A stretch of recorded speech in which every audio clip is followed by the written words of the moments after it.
Hi hello welcome back to ఈ తరం కథలు. ప్లీజ్ ముందుగా వీడియోకి ఒక చిన్న లైక్ చేయండి. లైక్తో పాటు హైప్ ఇవ్వండి. ఈరోజు స్టోరీ సంధ్య వెడ్ సూర్య పార్ట్ 8. కథను రచించిన వారు అనురాధ గారు. ఇక లేట్ చేయకుండా స్టోరీలోకి వెళ్ళిపోదాం. తెల్లవారుతుండగా సంధ్యకి మెలకువ వచ్చింది. ఎంతో ఓపిక చేసుకొని స్నానం ముగించుకొని అలంకారం పూర్తి చేసుకొని అడుగు ముందుకేసింది. సంధ్యకు అసలు శక్తి లేదు, కానీ తప్పలేదు. సంధ్య కాస్త సంతోషంగానే ఉంది. ఇవాళ సూర్య వచ్చేస్తాడు. మెట్లు దిగుతుంటే కళ్ళు తిరుగుతున్నట్టయింది. తూలుతూ కిందికి దిగింది. ఆమె కోసం సోంబాబు ఎదురు చూస్తున్నాడు. సంధ్యని చూస్తే అతనికి భయం వేస్తుంది. అమ్మ సంధ్య, అంతా బాగానే ఉంది కదా? చూడబోతే నువ్వు అస్సలు బాగోలేదు. ఇవాళకి ఈ వ్రతం ఆపేయమ్మా. నాకేం పర్వాలేదు బాబాయ్, మీరు కంగారు పడకండి. ఆమె గొంతు కూడా పట్టేసింది. ఒళ్ళంతా జ్వరంతో కాలిపోతుంది. ఆమె ఇంకా చెప్పినా వినదని అతనికి అర్థమైంది. చేసేది లేక పూజా సామాగ్రి అందిస్తూ అతనికి చేతనైన సాయం చేస్తున్నాడు. సంధ్య పూజ ముగించుకొని రూంలోకి వెళ్ళిపోయింది. మళ్ళీ ఒకసారి సూర్యకి ఫోన్ చేస్తాను, లైన్ కలుస్తుందేమో అని ప్రయత్నించింది. కానీ ఫోన్ కలవలేదు. ఆమెకు చాలా విసుగ్గా ఉంది. ఒళ్ళంతా నొప్పిగా ఉంది. తల విపరీతంగా భయపెడుతుంది. విపరీతంగా చలి వేస్తుంది. అంత చలిలో ఆమె కాళ్ళు చేతులు చెమటలు పడుతున్నాయి. ఆమె ఆరోగ్యం పూర్తిగా పాడైంది అనడానికి ఇదొక్కటే చాలు. అయినా సంధ్య పట్టించుకోలేదు. నేలపైనే వణుకుతూ పడుకుంది. సోంబాబుకి మాత్రం చాలా భయం వేస్తుంది. సంధ్యమ్మ పరిస్థితి అస్సలు బాలేదు. ఇప్పుడు ఏం చేయాలి? శశి అమ్మ కూడా లేరు. ఎవరితో నిశ్చితార్థం ఉందని నిన్న సాయంత్రం వెళ్ళిపోయారు. రాత్రి కానీ రారు. ఇప్పుడేం చేయాలి? సంధ్యమ్మ విషయం ఎవరికి చెప్పాలి? అతనికి ఒక ఆలోచన వచ్చింది.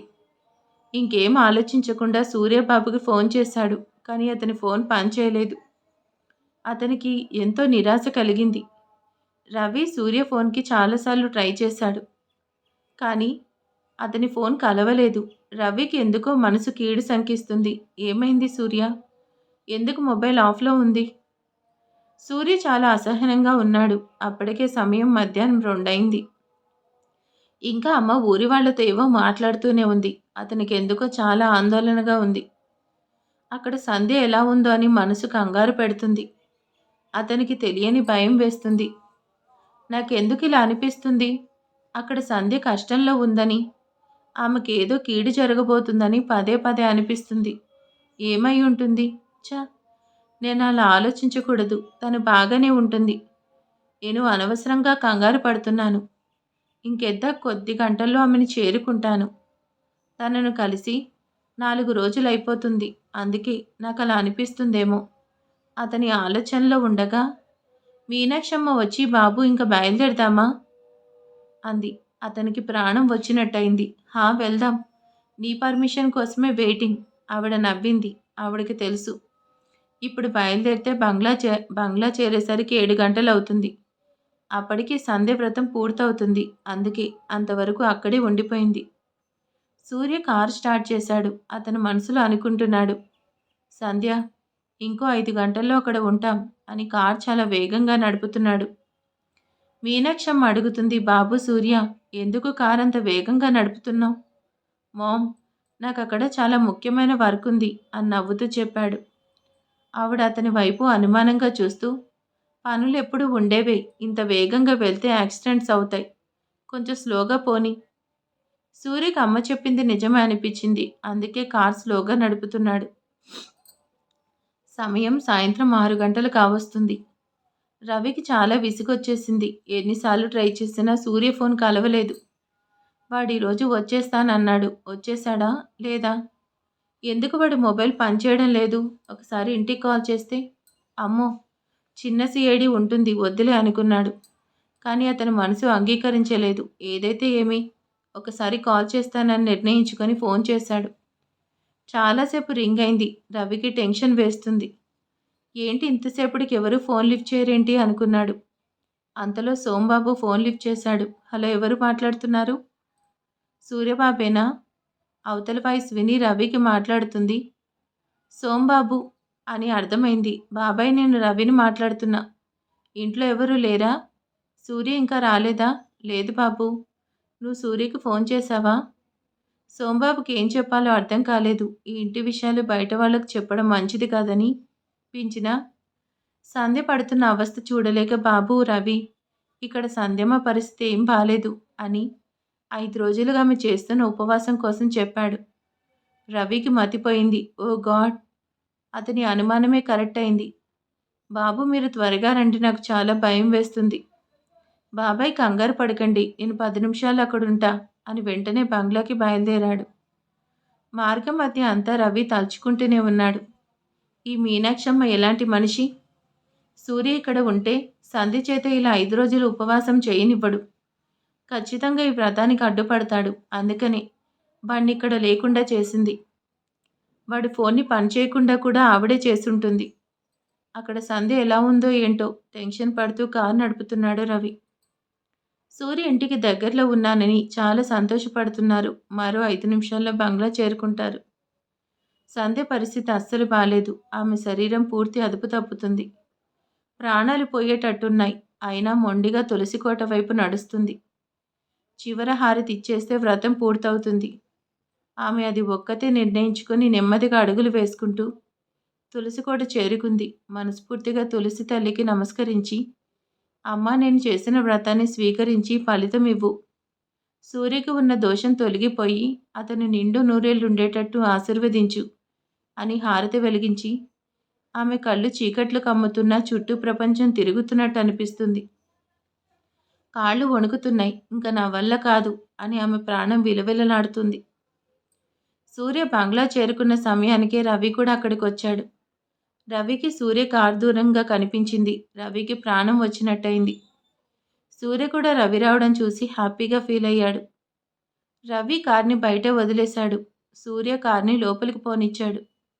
అప్పటికే సోంబాబు వాళ్ళ కోసం బయట నిలబడి ఉన్నాడు.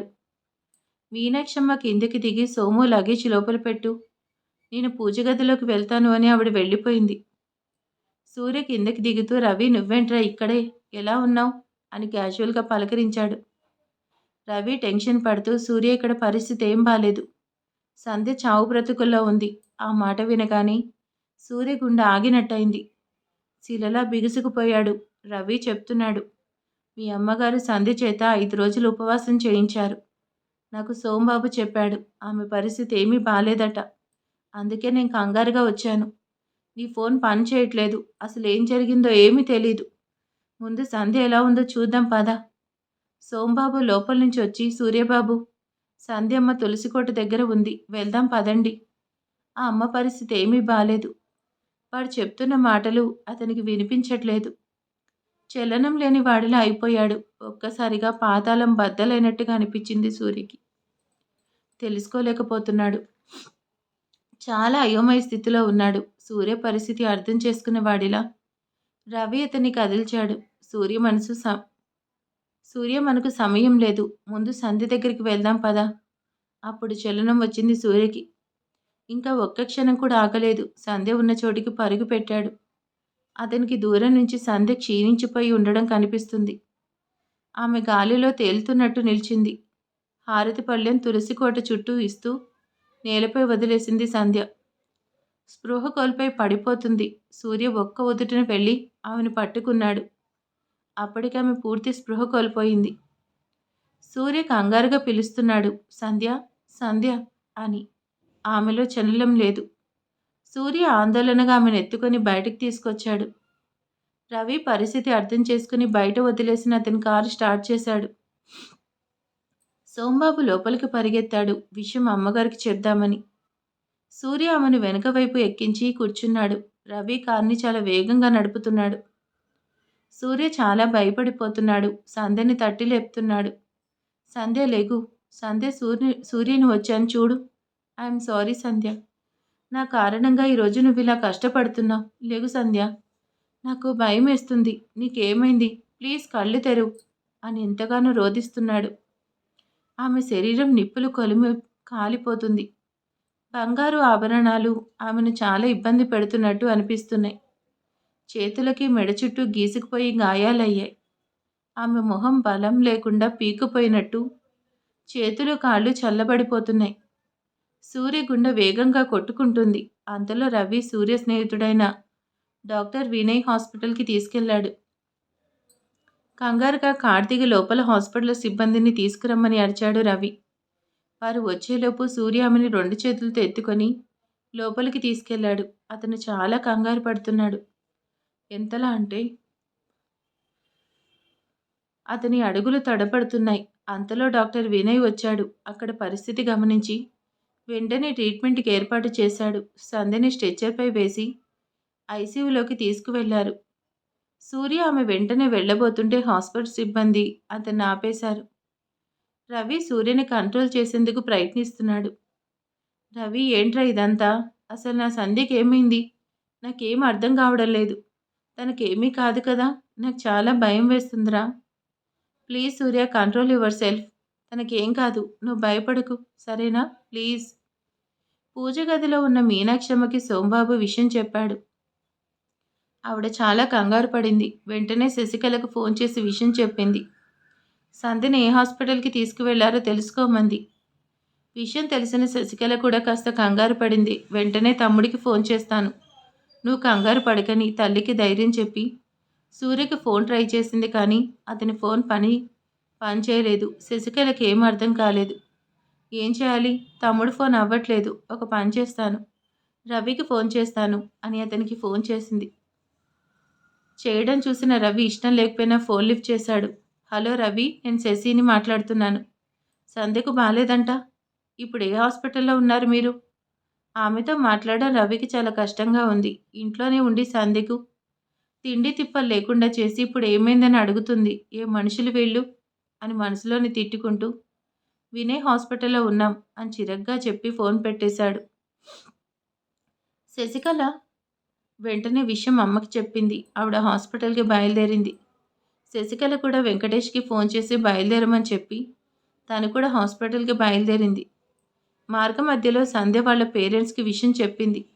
ఆమెకు ఏమన్నా అయితే తమకు కబురు చేయలేదని తర్వాత వాళ్ళ గొడవ పడతారేమో అని విషయం చెప్పి త్వరగా రమ్మని చెప్పింది. కబురు విన్న కృష్ణారావు శాంతమ్మ చాలా కంగారు పడిపోయారు. వెంటనే హాస్పిటల్కి బయలుదేరారు.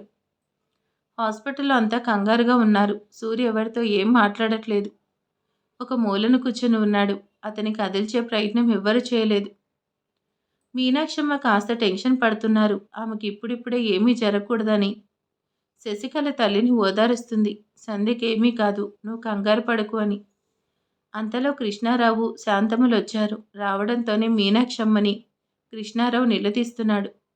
నా కూతురు ఏ పాపం చేసిందని దాన్ని ఎందుకంత శిక్షిస్తున్నారు? అక్కయ్య గారు, నా కూతురికేమన్నా అయితే మేము బ్రతకం, గుర్తుంచుకోండి. మా కుటుంబాన్ని బలి తీసుకున్న పాపం మీకే చుట్టుకుంటుంది. తమ్ముడు గారు ఆవేశపడకండి, తొందరపడి నోరు జారకండి. సంధ్యకేమీ కాదు. రవి కలుగ చేసుకుని బాబాయ్ గారు టెన్షన్ పడకండి. చెల్లమ్మకేం కాదు, నేను చెప్తున్నాగా. మీరేం కంగారు పడకండి. ఇలా వచ్చి కూర్చోండి. పిన్ని గారు, మీరు కూడా దయచేసి ప్రశాంతంగా ఉండండి. శాంతమ్మ ఒక్క మాట కూడా మాట్లాడలేదు. ఆవిడ మతిపోయినట్టుగా ఉంది. మౌనంగా కన్నీళ్లు పెట్టుకుంటుంది.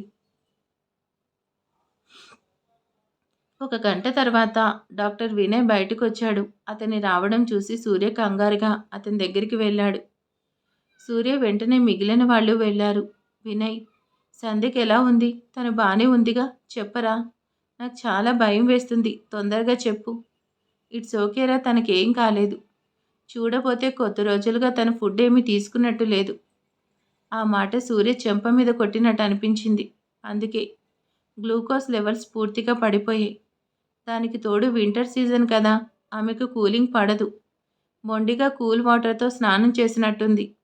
థ్రోట్ ఇన్ఫెక్షన్, అలాగే ఫీవర్ వచ్చేసింది. బాడీ టెంపరేచర్ చాలా ఎక్కువగా ఉంది. బట్ ఇప్పుడు అంతా ఓకే. ఇంజెక్షన్ చేశాను, సెలైన్ ఎక్కిస్తున్నాం, అంతా సెట్ అయింది. రేపటికల్లా నార్మల్ అయి ఆమెకు మెలకువ కూడా వస్తుంది. నువ్వేం టెన్షన్ పడకు, ఓకేనా? సూర్యకు పోతున్న ప్రాణం తిరిగి వచ్చినట్టయింది. అతడికి కన్నీళ్ళు వస్తున్నాయి.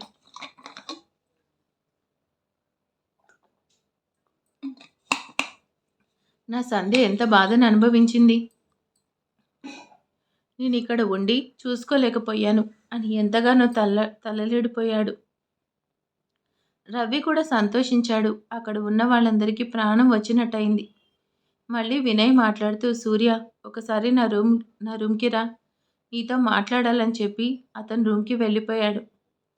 సూర్య, రవి ఒకరినొకరు చూసుకుంటూ ఏమయ్యుంటుందని భయపడ్డారు. పేషెంట్‌ని డిస్టర్బ్ చేయొద్దని, ఆమె చూసేందుకు ఇంకొంతసేపు పడుతుందని నర్స్ చెప్పి వెళ్ళిపోయింది. సూర్య, రవి, వినయ్ రూమ్ వైపు వెళ్లారు. మిగిలిన వాళ్ళు అక్కడే కూర్చొని ఉన్నారు.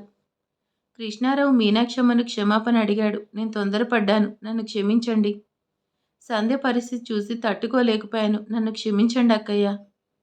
అతని పరిస్థితి తెలిసిన మీనాక్షమ్మ పర్వాలేదని చెప్పింది. అతను మళ్ళీ అడుగుతున్నాను. ఇంకెప్పుడు సంధ్య చేతి ఇలాంటి వ్రతాలు చేయించకండి. మీకు దండం పెడతాను. ఆవిడింకా ఏమీ అనలేదు. అతని పరిస్థితి అర్థం చేసుకుని అలాగే అని తలాడించింది. వినయ్ ఎదురుగా రవి, సూర్య కూర్చొని ఉన్నారు. వినయ్ కొన్ని రిపోర్ట్స్ చెక్ చేస్తూ ఉన్నాడు. సూర్యలో కంగారు ఎక్కువ అవుతుంది. ఏమైందిరా? అంతా బానే ఉంది అన్నావుగా? వినయ్ అతని వైపు చూసి, ఆమె ఆరోగ్యం అయితే బానే ఉంది. కానీ మీ ఇంటి పరిస్థితి ఏమీ బాలేదు. అతని మాటలు సూర్య అర్థం కాలేదు. వినయ్ ఒక మాట లాంటి తీసిచ్చాడు. అది అందుకుంటూ చాలా బరువుగా ఫీల్ అయ్యాడు. ఏంటిది? ఏంటా? నీ వైఫ్ వేసుకున్న ఆర్నమెంట్స్ ఎంత వెయిట్ ఉన్నాయి అని ఆశ్చర్యపోయాడు. చూడు సూర్య, ఏదో పూజ పేరుతో ఆమెను శారీరకంగా చాలా బాధ పెట్టారు. ఏ మనిషి అయినా 4-5 రోజులు తినకుండా ఉండలేరు. ఈ మాత్రం అర్థం కాలేదు మీ ఇంట్లో వాళ్ళకి. అయినా ఇలాంటివి నువ్వు నమ్మవు కదరా. మరి నువ్వెలా ఉన్నావు ఈ కాలంలో కూడా? ఈ వ్రతాలు పూజలేంటిరా? ఇక మీదట ఇలాంటివి జరగకుండా చూసుకో. నాకు అర్జెంట్ ఆపరేషన్ ఉంది, వెళ్ళాలి, ఓకే అని చెప్పి వెళ్ళిపోయాడు. సూర్య నోటి నుండి ఒక్క మాట కూడా రాలేదు. అతనికి పూర్తిగా మతిపోయినట్టుంది. అప్పటి వరకు మౌనంగా ఉన్న రవికి కోపం చాలా ఎక్కువైంది. ఇంకతను సహించలేకపోయాడు. సూర్యని నిలదీస్తున్నాడు. సూర్య, ఇదే యోగం. మీ ఇంట్లో అసలేం జరుగుతుందని? కాస్తుంటే సంధ్య ప్రాణాలు పోయేవి. వినయ్ అన్నట్టు ఏ మనిషి 5 రోజులు తిండి తినకుండా ఉండలేరు. ఒంటిపై 4-5 కేజీల బరువు నగలు వేసి ఆమెను హింస పెట్టారు. ఆహారం లేక ఆమె అవి మోసుకోలేని పరిస్థితిలో ఉంది సంధ్య. ఇదంతా మీ అమ్మగారే చేశారు. నేను మొదటి నుంచి అనుమానం పడుతూనే ఉన్నాను. నువ్విక్కడ ఉండి ఉంటే ఎక్కడ సంధ్య చేసే ఉపవాసానికి అడ్డుపడతావేమో అని నిన్నిక్కడ లేకుండా మీ బావ వాళ్ళ ఊరు తీసుకెళ్లారు. ఇది శాడిజం రా, రాక్షసత్వం. ఆవిడ అన్నీ తెలిసే చేస్తున్నారు. మీ దగ్గర ఉన్న డబ్బుతో సంధ్య అవసరాన్ని కొన్నారు. ఇప్పుడు ఆమె ప్రాణాలు తీయాలనుకుంటున్నారు. అర్థమవుతుందా? అసలు దీనంతటికీ కారణం నువ్వు, నీ జాతకం. చూస్తూ ఉండు. ఏదో ఒక రోజు నీ కారణంగా సంధ్య చస్తుంది. ఖచ్చితంగా చస్తుంది. అప్పటి వరకు మౌనంగా ఉన్న సూర్య అతనన్న మాట విని భరించలేకపోయాడు. ఆవేశంగా లేచి రవిని చాచి చెంప మీద కొట్టాడు. ఆ ఎదురు దెబ్బ ఊహించని రవి 4 అడుగుల అవతల పడ్డాడు. సూర్య ఆవేశంగా మాట్లాడుతున్నాడు. ఏమన్నావు? సంధ్య నా కారణంగా చచ్చిపోతుందా? ఎప్పటికీ జరగదు.